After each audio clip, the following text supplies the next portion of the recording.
At ease, gentlemen. Our guest speaker for lunch is West Virginia's 21st state auditor. He is currently in his second term, first elected in 2016, having previously served 2 terms in the West Virginia House of Delegates and also practiced law in Charleston.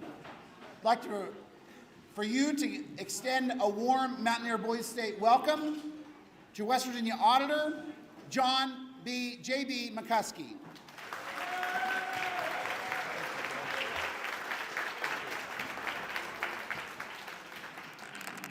All right, first question.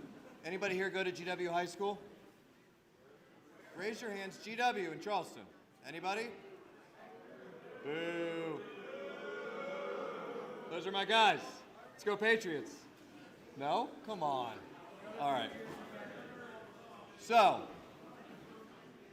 how's Boys State going? Have there been any big problems yet? Yes? Have they been worked out? Yeah? Okay. So, I'm going to tell you guys, where are the auditors? Who's the auditor? Who's the state auditor? You? Congratulations. You win last night? Good deal, man. I'll get to see you tomorrow. What'd you say, bud? Awesome. So I'm going to tell you a little bit about what my office does, and then I want to talk to you a little bit about why I got into public service and why the word service needs to be re-entered into our politics. So the state auditor's office in West Virginia is crazy. So the thing that you guys see that we do the most is that we keep the books. And so we're in charge of spending all of the state's money. The state spends about 16 billion of your dollars a year, right? And the way that I see it, the state could always be doing a better job of spending the people's money. And it's important for everybody who's involved in government to remember that the government never makes money. The government spends other people's money on their behalf. So it is important that we always treat every single dollar that comes to the government like it's our own. We're not spending it for us, we're spending it for you, and we're spending it for a kid who needs a better opportunity. We're spending it on schools that need to be better, or infrastructure that we need to have. I mean, you look outside here, I was talking to the director of the camp, we got $2 million worth of water infrastructure happening right here. We couldn't have camp if they didn't have running water, right? So we owe that debt to every single citizen of West Virginia. That's what our office does. The biggest part of that we see is that we tell every single citizen of the state of West Virginia how their money's being spent. How are your elected officials, how are politicians, how are bureaucrats spending state tax dollars? Because if you don't believe the state is spending them properly, it is your job to go to the voting booth, be educated, and vote for the other person, right? There are too many politicians, too many bureaucrats who are unwilling to ever admit that they're failing you. The first step in rebuilding the trust between the public and the government, and the public and our media, is for people to admit that we're failing. And we do sometimes.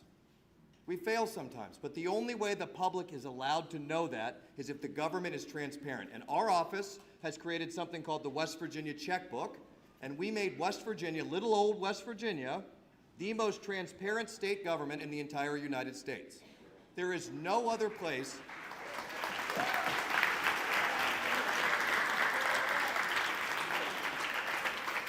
There is no other place in America where our citizens are able to hold their politicians accountable.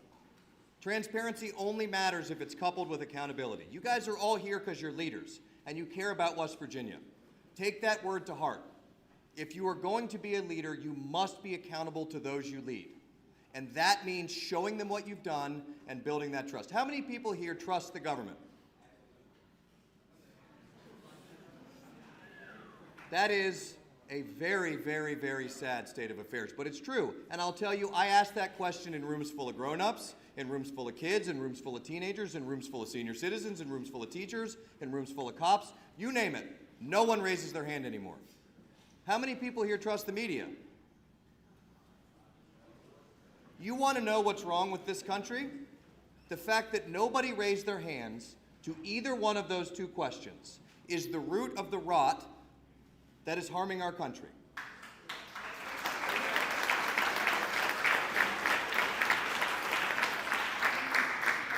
And it's our job as elected officials. I put my name on a ballot because I love West Virginia.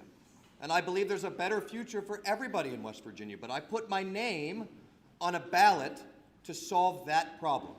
I put my name on a ballot. Thank you. I appreciate it. I put my name on a ballot to be accountable to you, right? And it's our jobs, all of us, to start electing leaders who have the exact same focus. I am the auditor for every single person in West Virginia, whether they voted for me or not. And the results of the government, the results from my office matter. And it is your job to know what we're doing. So the bookkeeping role is incredibly important to me. We are also the securities commissioner. Anybody here own any stock? Anybody's parents have a, yeah, so I regulate and license every stockbroker in the entire state of West Virginia. We're the only auditor's office in the country that does that. I'm also the land commissioner. So I own and sell all of the tax delinquent property. When people don't pay their taxes, we own the property and then we have to sell it. That's important because 70% of that revenue funds our cities. We've recently completely redone that process to try to get houses into the hands of people that need it. People coming out of substance abuse recovery, teachers in places where we can't find STEM teachers, police officers in places where we can't find law enforcement to work, right? We own all of these valuable pieces of property and we need to be using them for good instead of bad. That's our focus in that part of the office. And then the last thing we are is what's called the chief inspector. And so I am in charge of all the state's local governments, all 55 school boards, all 55 county commissions, and all of the 257 cities. We audit them, we approve their budgets, and importantly, we prosecute fraud when it happens. We just finished our 53rd felony fraud conviction that came from my office just in the last 6 years. 53 people have stolen more than $6 million from the people of West Virginia. Think about that. You know, we don't clap about fraud. I don't brag about this either. But the point of the matter is how many times have people told you, oh, there's no fraud in government, nobody's stealing, right? Well, the answer was they've always been stealing. But everyone that stole was friends with somebody in power. And so they just say, oh, that's just Bob or that's just Sally. You know, she'll give it back, right? You want to know why people don't trust the government? Because the government doesn't put their own in jail when they steal, right? And so as we move forward, we all have to be very cognizant that the powerful do not run our state. The voters run our state. It's your money.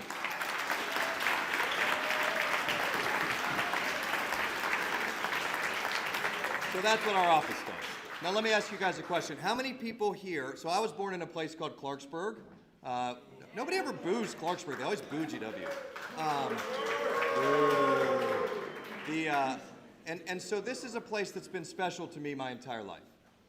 The thing that makes West Virginia interesting to me is that it's this great complex set of problems, right? Everybody that's from here can see what we should be, right? How many people here look at the future of West Virginia and see it something different than what its past was? I do, right? There is an unlimited amount of potential here, but we have, for some reason, been incapable as a government of allowing our present and our future to match our potential. That is what I fight for. That is the reason why I got into government. It's about solving problems, right? It's about creating a future for every single person here to be able to have their future here. How many people anticipate living in West Virginia when they get out of college? That's about 30%. I'm in a room full of West Virginia's best leaders, right? Seniors and juniors in high school. And 30% of you think you can stay here. That's a problem, and that's a problem that I have to solve, right? I just told you that it is important for us to humbly admit when the government isn't getting the job done. The fact that you don't want to be here or don't think you can be here is an indication of that problem. Politicians are running around the state right now telling everyone that we've won and that it's fixed, right? It's not. We are 10 steps up a 10,000-foot hill, and until I can stand in this room and every single Boy State member raises their hand and says, I want my future in West Virginia, we have failed you. And I will fight every day to make sure we fix that. And I'm going to tell you now why I think everyone that didn't raise their hand should. How many people in here view themselves as a leader? A lot more hands than the people who thought they were going to stay in West Virginia. This place requires leadership. And leaders are required to lead where the problem is. Think about that.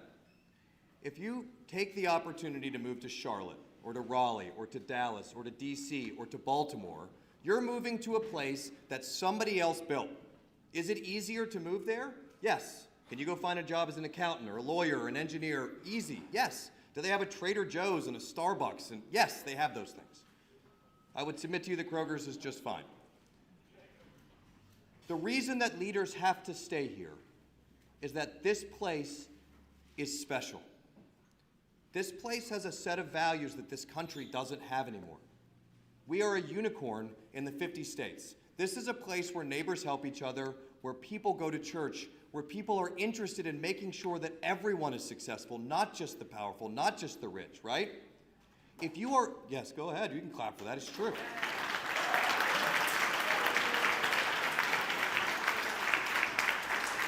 And I know that all of you know a kid from school, a person from your neighborhood, who had less of an opportunity than you did, right? That's part of West Virginia's fabric. We have a group of people who need a better opportunity at life. Those people don't get the opportunity to say, I'm going to stay or leave. Many of them are here, right?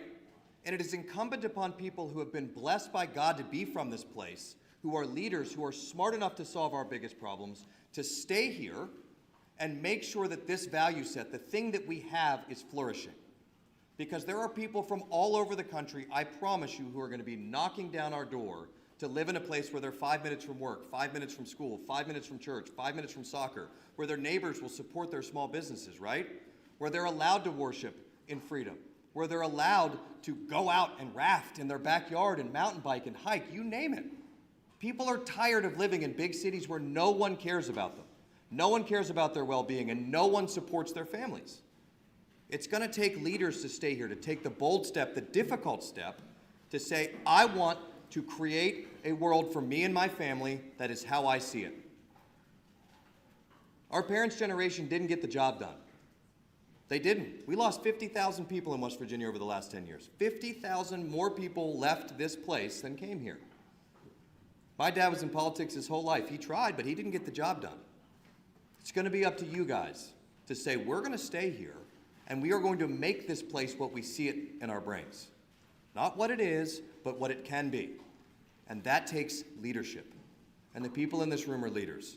And I am really, really proud to be here with you guys today. And if we have some time, I'd love to answer any questions you guys have. And if we don't have enough time for questions, I'd be more than happy to answer them outside. But let me leave you with this. This is my favorite quote in my entire life about politics. My mom told me when I first started running, she said, great politicians fear winning and bad politicians fear losing. And I didn't really understand it until I got a little bit older. But if you're somebody who's trying to be a leader, the day after you're selected should be the scariest day of your life. That is the day that the future for every single person that's elected you is on your shoulders. That is the day when your actions matter. That is the day when your leadership matters. If you lose an election, that's the easiest day of your life. You get to go back and do nothing. You get to go back to your life, right? And we live in a world now where we have too many politicians who try to not lose instead of work to win. And if all of you guys live your life by the credo that service is what matters, making sure that your fellow man has a better life tomorrow than they had today, this place is going to flourish. And then I will be able to come here in 30 years and say, you know what? This generation got it done. And I hope to God I'm able to do that. I really appreciate your guys' time. Thank you so much. Do you have time for questions or no? Outside.